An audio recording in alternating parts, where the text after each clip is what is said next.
अस्सलाम वालेकुम पाकिस्तान, हमीद नकीबी आपकी खिदमत में हाजिर है।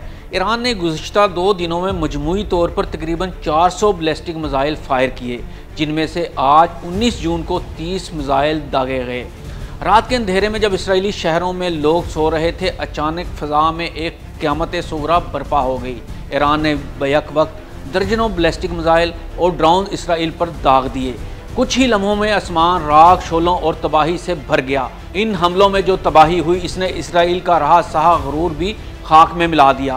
पूरी दुनिया में एक सोची समझी साजिश के तहत इंटरनेशनल मीडिया को इस्तेमाल करते हुए गुज़िश्ता 40 सालों में ये प्रोपेगेंडा किया जा रहा था कि इसराइल का आयरन डोम बहुत जादुई और कोई सुपरनेचुरल चीज़ है, जिसके नज़दीक से गुजरने से भी हर मिसाइल जल कर भस्म हो जाता है। लेकिन ये सिर्फ एक प्रोपेगेंडा था और जानबूझकर एक खौफ दुनिया के ममालिक के दिलों में बिठाया गया कि आयरन डोम तो जाने क्या बला है, इससे दूर रहें। लेकिन ईरान ने जहां आयरन डोम की हकीकत दुनिया के सामने खोल कर रख दी, वहीं इसराइल का सबसे बड़ा और खुफिया दिफाई सिस्टम डेविड स्लिंग भी नाकाम बना दिया। ईरान के हमलों को आयरन डोम बिल्कुल ना रोक सका और फिर एक और नया झूठ बोला गया कि आयरन डोम का बाप डेविड स्लिंग तो तमाम मिसाइलों को तबाह कर देता है, भले वो सुपरसोनिक मिसाइल हों या फिर बैलिस्टिक मिसाइल।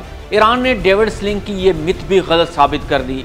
आज की वीडियो में हम आपको बताएंगे कि दुनिया का महंगा तरीन डिफेंस सिस्टम डेविड स्लिंग क्या है, कैसे काम करता है, इसके एक मिसाइल की कीमत क्या है, ये कितना महंगा सिस्टम है, ईरान ने दुनिया के सबसे जदीद और महंगे डिफेंस सिस्टम को कैसे फेल किया।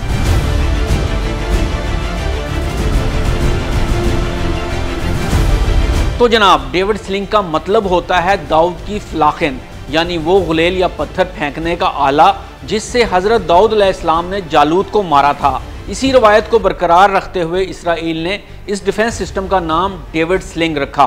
डेविड स्लिंग इसराइल का एक जदीद तरीन दिफाई हथियार है जो बैलिस्टिक मिसाइल, क्रूज मिसाइल और जदीद रॉकेट्स को हवा में निशाना बना सकता है। यह सिस्टम 3 चीज़ों पर मुश्तमिल होता है: radar detection system, battle management control, stunner interceptor missile. जब दुश्मन का मिसाइल फिजा में दाखिल होता है तो ये रेडार फौरन पहचान लेता है और डेविड स्लिंग का बैटल कंट्रोल सिस्टम फैसला करता है कि ये कोई एक आम मिसाइल है या ख़तरनाक।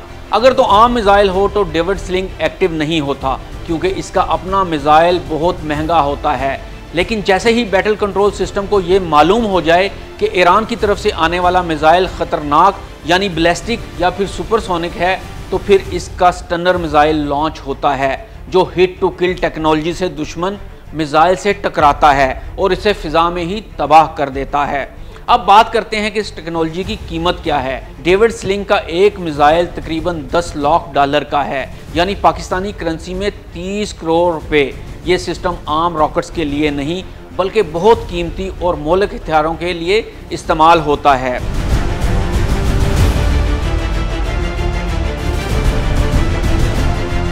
ये सिस्टम आम रॉकेट्स के हमले रोकने के लिए नहीं बल्कि बहुत कीमती और मौलिक हथियारों के हमले रोकने के लिए इस्तेमाल होता है।